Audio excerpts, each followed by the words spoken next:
नमस्कार दोस्तों ज्ञान का सार यूट्यूब चैनल में आप सभी का स्वागत है।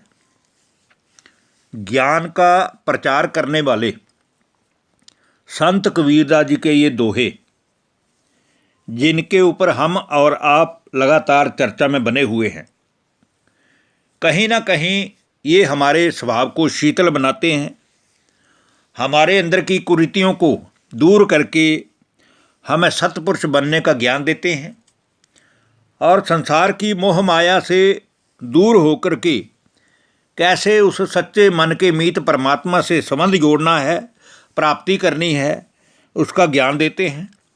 तो आइए आज की इस वीडियो में भी हम संत कबीरदास जी के 4 दोहों के ऊपर चर्चा करेंगे, जिसमें संत कबीरदास जी कह रहे हैं कि जब तक आपका मन उस भगवान से नहीं जुड़ेगा तब तक आपके जीवन में स्थायी सुख, स्थायी शांति आ नहीं सकती। तो आइए आज की वीडियो का जो पहला दोहा है उसमें संत कबीरदास जी कह रहे हैं, ऐसा कोई नहीं मिला हमको दे उपदेश, ऐसा कोई ना मिला जो हमको दे उपदेश, भव सागर में डूबते कर गही काड़े केश। अर्थात हमें ऐसा इस संसार में कोई एक भी मनुष्य नहीं मिला जो भटके हुए हम लोगों को मार्ग से भटकर के अज्ञान के मार्ग पर चल रहे हम भूले भटकों को ज्ञान का उपदेश देकर उस ज्ञान के सागर परमात्मा से हमारे मन की प्रीति जोड़े। इसीलिए संत कबीरदास जी ने बहुत गहन तपस्या की, बहुत यात्राएं की, तीर्थ यात्राएं की, और ऐसे मौन में रह करके उन्होंने ऐसे ऐसे ज्ञान के मोती पिरो दिए जिन्होंने हमारा मन भगवान के साथ जोड़ दिया। तो ऐसे संत कबीरदास जी कहते हैं कि हम भव सागर में डूबते हुए असहाय, बेसहारा और जितने भी दुखी लोग हैं, हमें कोई पकड़ करके हमारे सिर के बालों से पकड़ करके बचा ले, ऐसा संसार में मुझे कोई नहीं दिखाई दिया। इसीलिए उन्होंने इशारा उस भगवान की तरफ किया कि जीते जी ही अपना सारा ही जीवन की नैया ही उस भगवान के हवाले हमें करने चाहिए, ताकि हम इस भवसागर से पार हो जाएं। अब आज की वीडियो का दूसरा दोहा, जिसमें संत कबीरदास जी कह रहे हैं, गगन मंडल के बीच में तहवा झलके नूर, गगन मंडल के बीच में तहवा झलके नूर, निगुरा महल ना पावई पहुँचेगा गुरु पूर।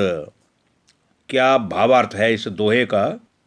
इस दोहे का भावार्थ यही है कि संसार में जितने भी प्राणी हम इस धरती पर निवास करते हैं, वो किसी भी देश की धरती हो या किसी जाति धर्म का मनुष्य वहाँ रहता हो, लेकिन ये जो गगन है, ये जो ऊपर आकाश नज़र आता है, आकाश मंडल नज़र आता है, इसके भी ऊपर जहाँ भगवान रहते हैं वहाँ उस अविनाशी परमात्मा का प्रकाश सदा ही विराजमान है। और उसकी एक दिव्य प्रकाश की झलक पाने के लिए हम सभी मनुष्यों के मन में एक अभिलाषा सी बनी रहती है, लेकिन अज्ञानी लोग उसे कभी भी प्राप्त नहीं कर पाते हैं, ना ही उसको कर सकते हैं। परंतु जो सद्गुरु का सच्चा शिष्य होगा, जो ज्ञानी पुरुषों की संगत में रहेगा, जो सच्चाई के मार्ग पर चलेगा, जो साधना के पथ पर उस परमात्मा को पाने की कोशिश करेगा, ऐसा जो सच्चा प्रभु प्रेमी होगा, उसे ही उस परमात्मा का दिव्य प्रकाश दिखाई देगा। अन्य जो लोग हैं वो तो ऐसे कि जैसे तरसते ही रहेंगे परमात्मा के प्यार को, क्योंकि जब तक हमें उसका सच्चा परिचय नहीं, पहचान नहीं, तो हमारा संबंध परमात्मा से जुड़ नहीं सकता। और जब तक हमारा उस परमात्मा से संबंध नहीं जुड़ता, तब तक हमारे जीवन में सुख, शांति, प्रेम, आनंद आदि गुणों की प्राप्ति भी हो नहीं सकती। अब आज की वीडियो का तीसरा दोहा, जिसमें संत कबीरदास जी कह रहे हैं, साकट का मुख बिंब है निक्षत वचन भुवंग, साकट का मुख बिंब है, निकसत वचन भुवंग, ताकि औषधि मौन है, विष नहीं व्यापै अंग। अर्थात निगुरे व्यक्ति का मुख सांप के बिल के समान है और उसके जो वचन हैं वो तो सर्प हैं, जहरीले हैं। उसके विष रूपी वचनों की एक ही दवा है और दवा वह है मौन। क्योंकि संसार में कितने ही व्यक्ति ऐसे हैं जो ऊपर से उनका मुखड़ा बहुत सुंदर होता है लेकिन वो अंदर से बहुत जहरीले होते हैं। ऊपर से बड़ी मीठी मीठी बातें करते हैं लेकिन अंदर से बड़े कठोर होते हैं।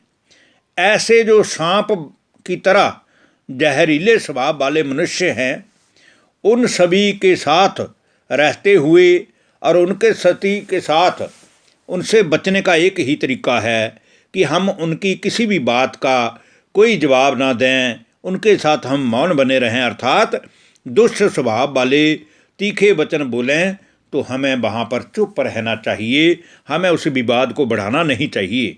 उसका कारण है कि जहरीला व्यक्ति कभी भी अमृत समान वचनों को प्राप्ति नहीं कर पाएगा और हम उसके जहर से जहरीले हो जाएं, ये किसी किताब में भगवान ने नहीं लिखा है। इसलिए हमें बुरे के साथ बुरा नहीं बनना है, अपितु अच्छों के साथ अच्छा बन के बुरे को सुधारने की कोशिश अवश्य करनी है। और आज की वीडियो का अंतिम दोहा जो कि चौथा दोहा है, उसमें संत कबीरदास जी कह रहे हैं, सुख दुख सिर ऊपर सहे, कबहू न छाड़ै संग। सुख दुख सिर ऊपर सहे, कबहू न छाड़ै संग, रंग न लागै और का, व्यापै सतगुरु रंग। अर्थात सिर के ऊपर सुख आवे या दुख आवे, हमारी जिंदगी में जितनी भी परिस्थितियां विपरीत आवे या हमारे भेद में आवे, हमें किसी भी परिस्थिति में रोना नहीं है, चिल्लाना नहीं है, दुखी नहीं होना है। क्योंकि जो भी हमारे सामने परिस्थिति आती है वो हमारे ही किए हुए कर्मों का फल होता है। इसलिए हमें उसको सहज ही, स्वतः ही, बड़े ही सहज तरीके से सहन करना है। क्योंकि कैसी भी स्थिति क्यों ना हो, कभी भी हमें विचलित नहीं होना है और साधु संतों की संगति को हमने कभी भी छोड़ना नहीं है। क्योंकि जब तक हमारे साथ सत्य की संगत है, साधु पुरुषों का हमारे साथ संगति बनी हुई है, तब तक हमें विषय भोगों का रंग लग नहीं सकता। और जब तक विषय भोगना का रंग हम पर नहीं चढ़ेगा तब तक हमारा जीवन दुखी अशांत हो नहीं सकता। इसलिए हमें विषय भोगों का त्याग कर देना चाहिए।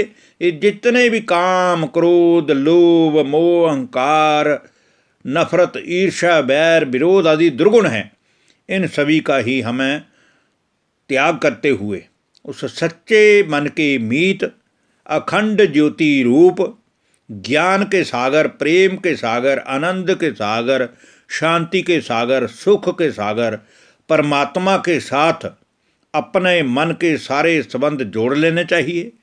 क्योंकि वही सारी दुनिया का कल्याण करने वाला अकेला ईश्वर है और यही सभी मनुष्यों के कल्याण का एकमात्र सच्चा मार्ग है।